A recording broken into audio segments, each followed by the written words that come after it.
with the story about the Baskol. Okay, we're holding over here Chav Aleph in the days. Abba Umna, you see it? It's 2, 4, 6, 8, 11 lines from the bottom. Okay.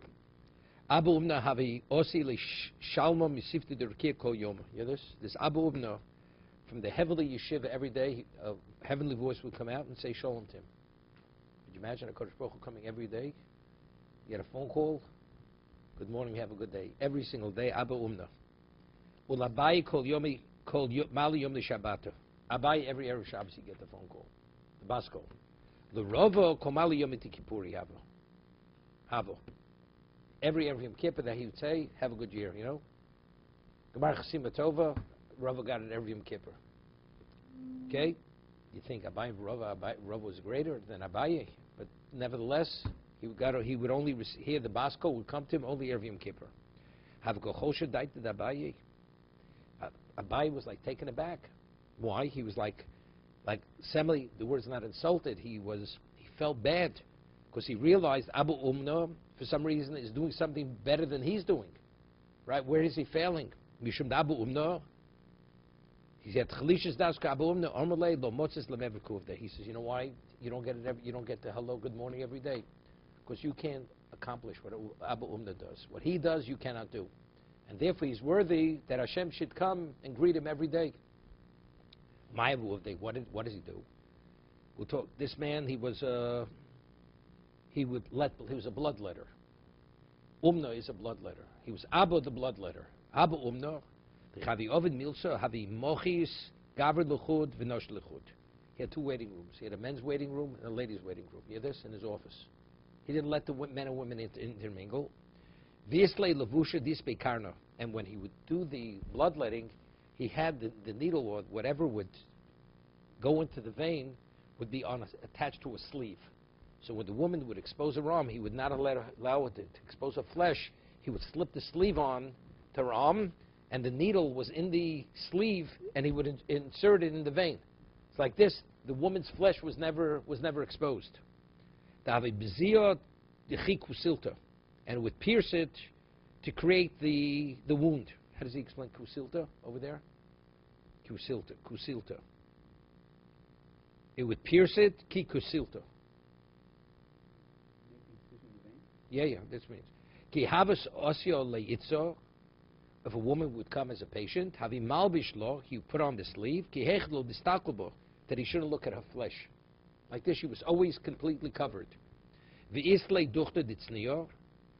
And also there was a place where she would prepare herself. So, okay, you have to over here. You have to go with the Chagos V'Tziyunim Dalid. There was a place outside Miavroi. Yeah. The Shadi Beit Pshita. Okay, the Shokil. There was a box outside where people put the coins. That's where they paid a fee. This lay Shadi Beit. Leslie Lo Michsif Beit. Lo Michsif. If the person was able to afford the fee, he put it in the box. Couldn't afford it, didn't. He didn't want anybody to be embarrassed. Meaning he did it free. If you could afford, you paid. You didn't afford, but so a person had to say, if people see he can't afford it, it's embarrassment. So therefore you had the box outside that nobody would know who cannot afford it. So people shouldn't be embarrassed. Kav Yisramli Tsumi Rabbanon. What about if a Talmud Chacham would come for the procedure?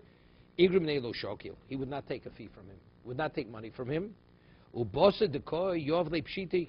And when he would leave, he'd give him money, because after you let blood, a person has to eat to restore his health. V'amalei Zil Bari Nafshach. He's given the money. He says, take care of yourself. Make sure you're healthy. This is to make you healthy. Yom Echad Shoda Abai Zugo LeRabbon LeMivdekei. Abai sent a pair of Talmidei Chacham to check him out, to make an evaluation. Is he really what they say he is? You know, he's such a special person. Osvinu, Vochlinu, Vashkinu. So they came, and he hosted them. He gave them to eat, to drink, and to sleep. Full hospitality. Umochlu bistarki b'leile. And he gave them bedding, a special fleece bedding to cover themselves for the night. Litzafra, listen what they did. Litzafra in the morning. Karkinu v'shaklin sinu v'komu v'nafkilu l'shuka. They took the bedding with them. The bedding which the host provided, when they woke up in the morning, he took the bedding with him. And they went out to the market. They're going to sell it in the market. We'll see. Vashkechinu. And they find Abu Umna, the host, in the market, and they have the bedding with them. Omrulei, so they say to him, L'shaimi mar hechi shabu. Make an evaluation. What is it worth? Yeah, this. They have his bedding, and they ask him, could you please tell us what this is worth? Like they want to sell it to him. They're selling him his bedding. Omrulei hochi v'hochi. So he says it's worth this and this. Omrulei v'dil mashavut fake. So he says, how do you know? Maybe it's worth more. Omrulei v'hochi shaklinu. He didn't say it was his. He says, because I bought something similar, and that's what it cost. So therefore, that's how I know the cost. That's what he says to them. Omrulei didochniu v'shaklim inoch. So they say, this is your bedding. We took it from you. Meaning, we were just testing you. Omrulei b'matusach minoch mai chashutinu. He says, could you please tell us, what did you suspect us? When we took the bedding, did you suspect us that we're thieves or something else? Omrulei amina pidyon shvuyim ikluhu l'rabonon. That something presented itself that Jews had to be ransomed as captives. And you were too embarrassed to ask me, could we take the bedding? So you took it. He says, now that you met the test, we want to give it back to you. Take it back. The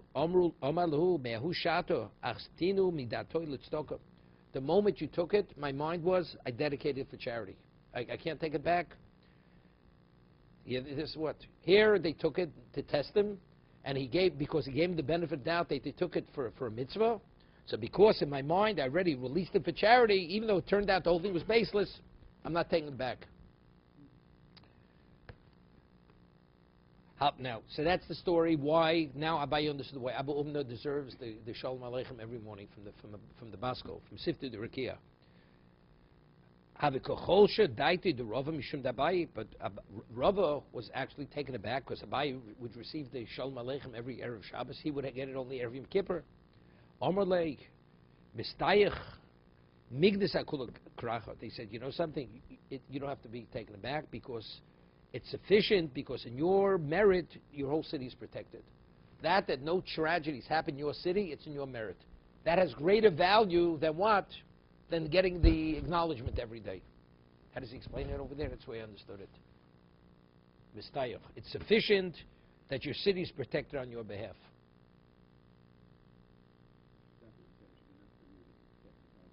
Even though, so therefore don't feel offended. Rab Broka, listen to this. Rab Broka chuzo havishchich b'shuka. They left it. Here, Rab Broka, he would frequent the market, which was called Bei Lefet. Havishchich Elio Gabe, and Elio used to visit him very often. He was a good friend of Elio Novis. Okay? Omar Lei, and they were walking through the market. There's Rab Broka chuzo together with Elio Novi. Omar Lei Ika Bahai Shuka Bar Alma Dosi. He says, in this market, is there anybody in this market who has a share in the world to come? People are worthy of sharing the world to come. Omar Lei Lo. So Elio says no. All the people here, they have no share in the world to come.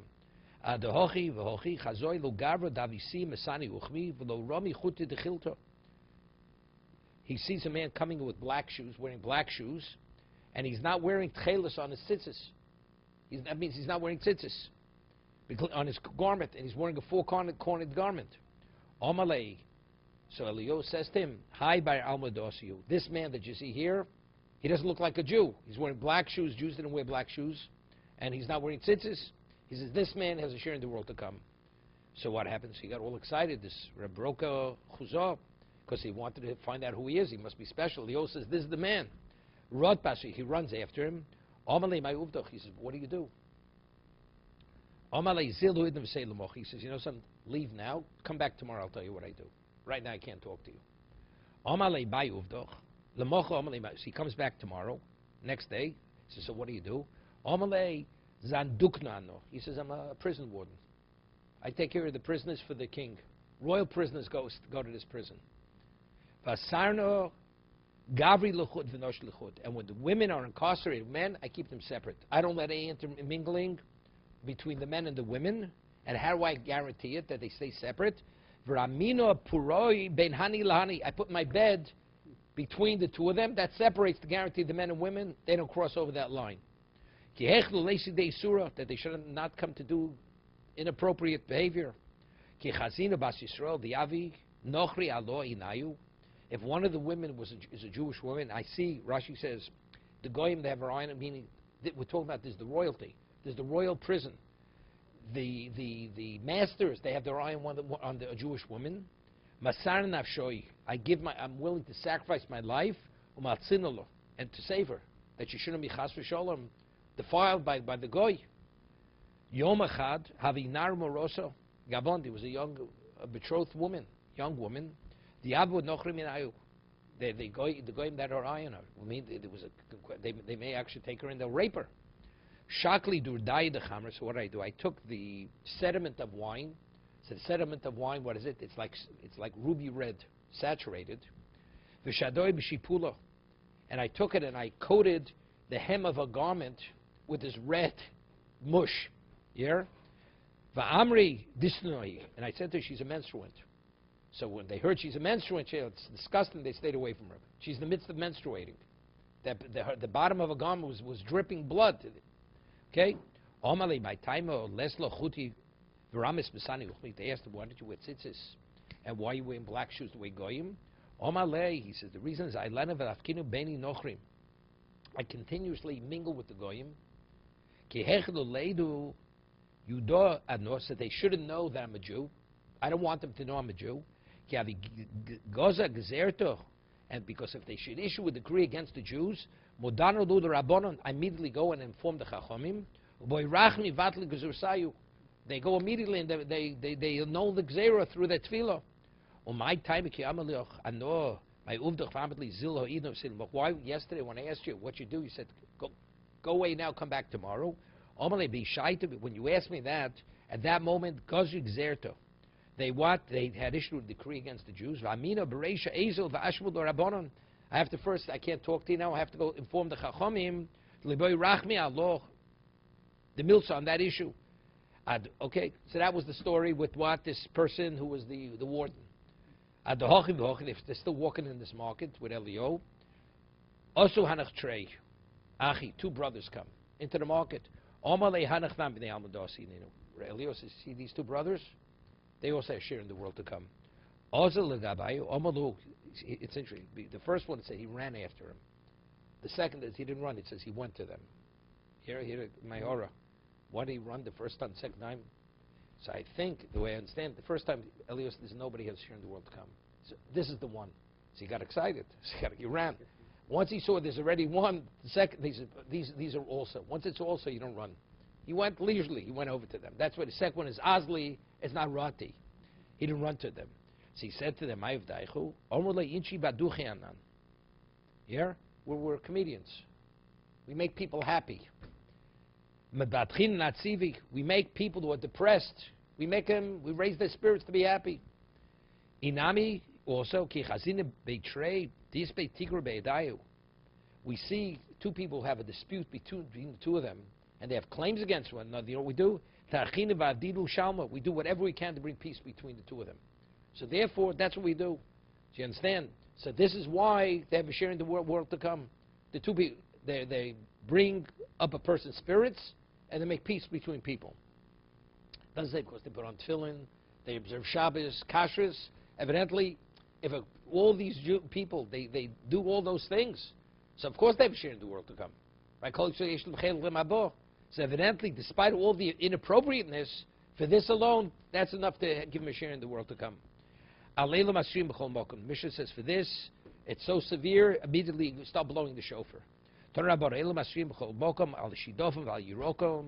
If wind damage, blight, yeah, for locusts, different types, and predator animals. If you see as much as the slightest degree of wind damage and blight, it's the beginning of a major problem. If you only found one locust in all Eretz Yisrael, you know it's coming.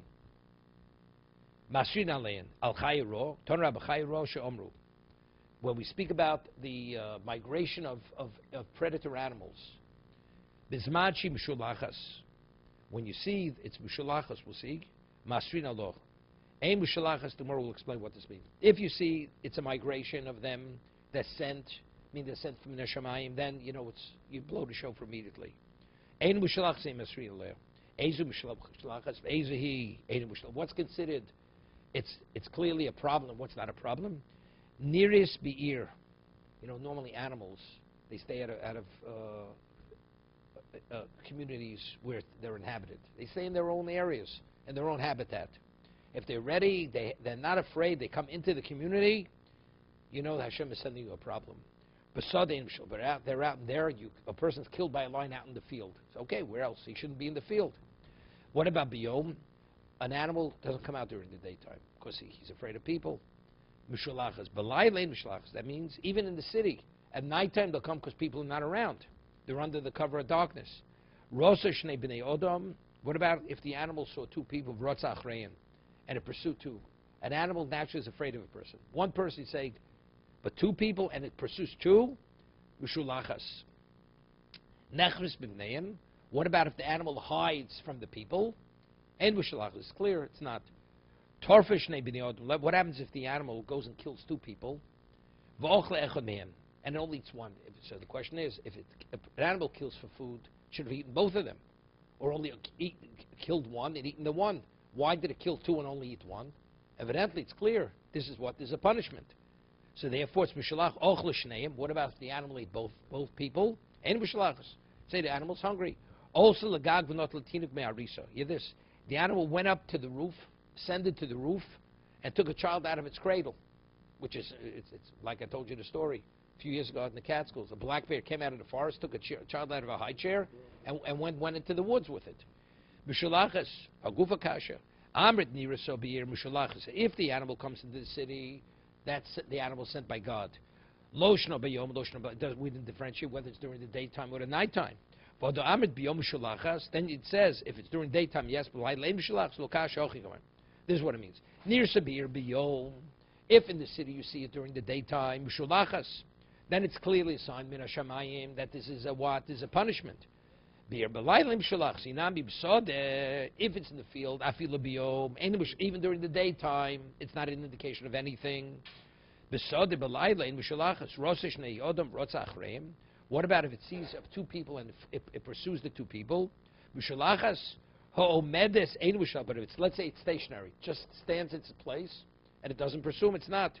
It says only if the animal hides. But it seems to be, but if it's not afraid, it doesn't run away. It's not mishulachas. Homeres mishulachas lokasha. Now it's kam besoda smuchalagam, kam besoda shein smuchalagam. Yeah, this. Let's say the field is near marshes, so the animal could be bold because the moment the people it senses the people come in, it escapes into the marsh. But what about there's nowhere for it to escape, and yet the animal stands in its place? Then it's a problem.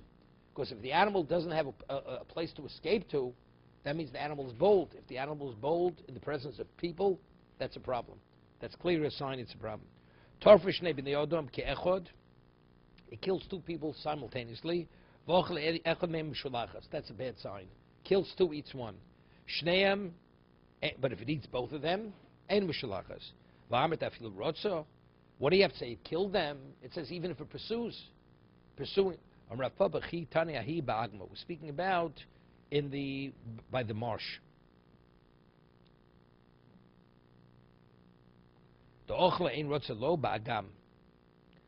Yeah, this meaning since the people we're talking about people went into the marsh, so you went into their location.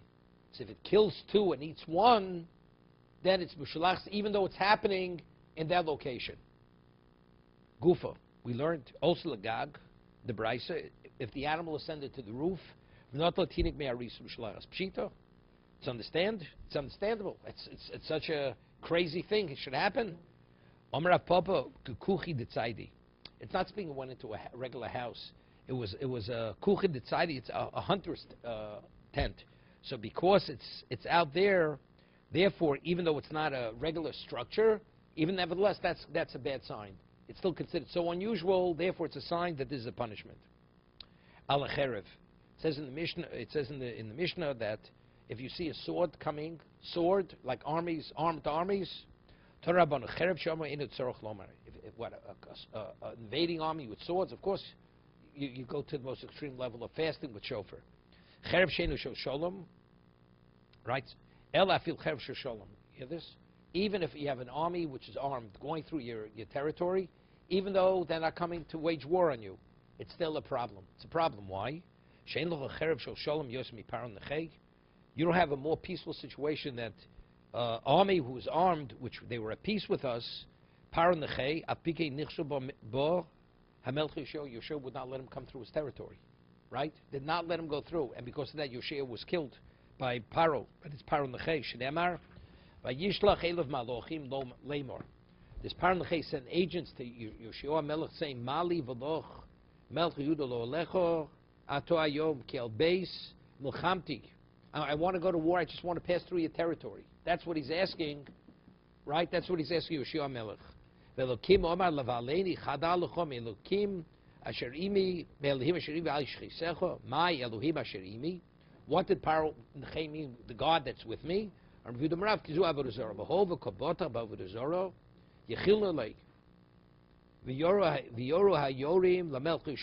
didn't allow him. So Rashi says, well, so why was he killed? He did the right thing.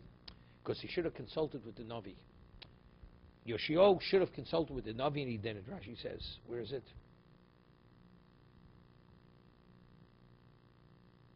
It says, Yoshio yotzlik rosel melchama v'nosel avo ba'aretzav sholach parod nechem alochem leimor man Elohim d'kshav parod nechem chadal lechom Elohim asher imi melamed b'chsiv v'yoro right melamed she'osu kol gufa. This further we'll see in a moment. So what did they do? V'yoro hayorim l'melch Yoshio, they shot arrows into his body. V'yomer melech lavod of haviruni. After he was mortally wounded, he didn't die yet. He says to his servants, remove me from the battle. I'm very sick. They pierced his body with so many arrows, he was like a sieve. He was like hemorrhaging blood from all over. Why was Yoshua punished? Right? He was a tzaddik. Yoshua was a tzaddik. He should have consulted. Should he let him through or not? And he did not. For that, he deserved to be killed. Okay? My Dorish, what was the reason why he was opposed that they should pass through the field? Because it says by the Tocha, right? A sword will not go through your land. It already says you can have peace. So if there's peace, of course, Hashem's not going to allow a sword to come through your land. Even at a time of peace, even that. Yeah, but he doesn't realize Shein Domi Yofer. What did he not understand? That his generation wasn't really wasn't at that level. Ki havenechon nafshe, when he was dying. Hear this? When Yoshio was dying from being mortally wounded, Chazi miyot sefsusid kamrach, and he saw his lips moving. He was murmuring. He was murmuring before he was dying. Maybe he's expressing something inappropriate because he can't tolerate the pain. He lowered his ear to hear what he was saying. He was vindicating Hashem for what Hashem did to him. Yeah, this we say this on Tisha B'Av. He said, "Tzadiku Hashem kifi morisi." Hashem's a tzaddik because I defied His word. Posach lehi shaita ruach hapeinu b'sheich Hashem. So Yirmiyah said, "Ruach hapeinu." He's the anointed of God. Yoshio, he was a true tzaddik. Ma'asiv yodus kedim Yerushalayim loreim. Iboidus. It says that if they see blight, which is piat tanur, that's a sign it's a problem. Iboidu kamali tanur tvua. Is it the opening of an oven, which is the equivalent of wheat, not a baked bread where you paste the dough to the walls of the tanur? Odima moli tanur pas, which is a smaller amount. Is it a larger amount or small amount? Tvua is more. Moli tanur pas is less. Toshma kamoli pitanur. So what does it mean? That means it's pas, it's dough, it's less. So it's a smaller amount of blight. Is it the equivalent of the cover of the tanur, or it's a row of the loaves which are pasted to the wall of the oven? There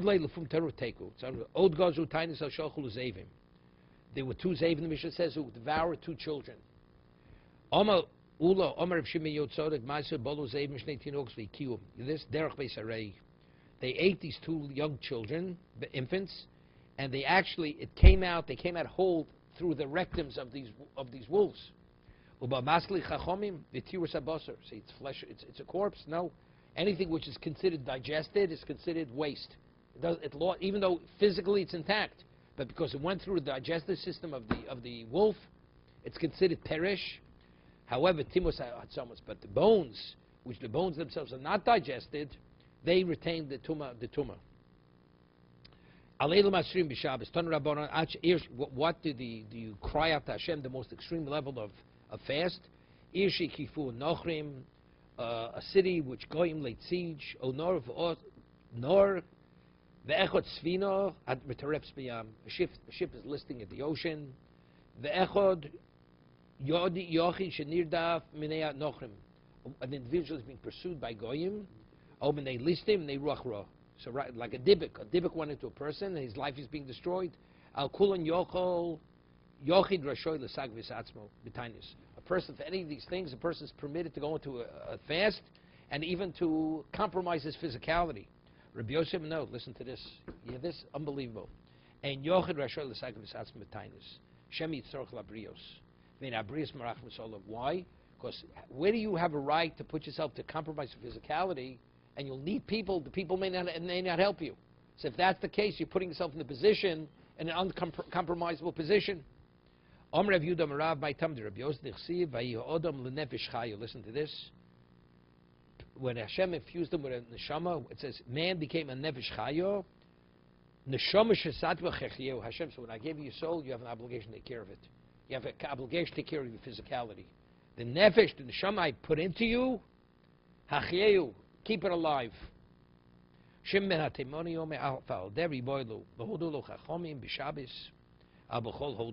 says dever not, you don't fast. You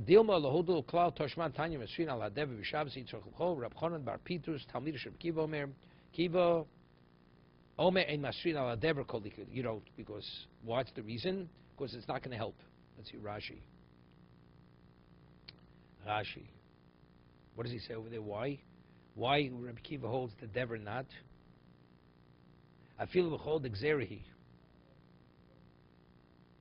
It's a decree. It's a decree, and this decree is not going to. It's not going to make a difference.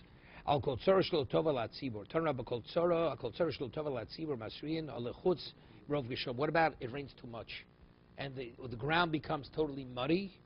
My tam Rabbi Yochanan, if you follow rov tova, and Hashem gives you too much good, you don't ask Hashem to remove it. It's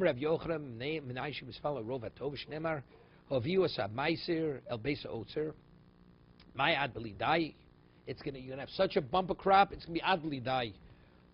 Omar Rami bar Rav Yud. His name is Rav Yud. You hear this? The name Rashi Shem Chochem. You're gonna have so much wealth. You can say to Hashem, enough. So that's Rov Tova. You don't have where to store it. Omer Rabbi bar Rav Yud begola masriyan. But if there's too much rain in Bavel, why? Because Bavel naturally is what. There it's going to be turned into a flood. There it's going to be a sakana. Tanya namiyochi shana shegishmei merubin. A year that you have an abundance of rain. Achi mishum sholchan achi maimod. Tinu einechem ba'achechem shebegola. Think about your brothers in Bavel. Shlo yibatem kivreim. It's a pikuach nefesh, because the houses are going to be flooded and the houses become the graves. Shalosh Rabbi Lozer arhechon gushom in Yordin, vispalu shlo. How much does it have to rain that we're permitted to pray that it should stop raining? Omelem kadesh yamor odem b'keren ofel v'shachshech raglav b'mayim. This Keren Ofel was a high mountain. So if you're on this high mountain and it rains so much that the water rises to such a level that you could swoosh your feet in the water, then already it's disastrous. When it reaches that level, you can start praying. Ayvotan Yodav Raglov. Well, it says Yodov, it says his hands. So evidently it's even higher. Feet are lower. It means it has to rise the water up to your chest when you're on top of this mountain. On that he says, no, Raglov ki Yodov Kamina. So Rashi explains, when the water reaches your feet, you can bend down. If you bend down, your hands will be able to touch the water, which your feet are touching. You this? he wanted to explain how high this mountain. The koma hutayo ki rochav gamel of noked rumcha biyodi b'schazi in Niva. When I was on top of this location called Keren Ophel, and I saw an Arab with a spear, he looked like an ant. He looked like an insect. So you can imagine how much it has to rain before you say, stop, pray to Hashem, it should stop raining. Right? We say the bracha in B'chukas, I will give the rains and they should come in their times. Lo shechura v'lo tzmeya. Not too much like a drunkard, and not too little. Elabainis, meaning the right amount of rain. That's the gishmechem b'itom. Shekolzman sheksham merubim mitashin source. If there's too much rain, everything becomes muddy, nothing grows. Eina motzi perus. Davar ache b'itom. V'leilush v'yah shabosu shegei motzin b'shim shim shentetach. We'll stop here.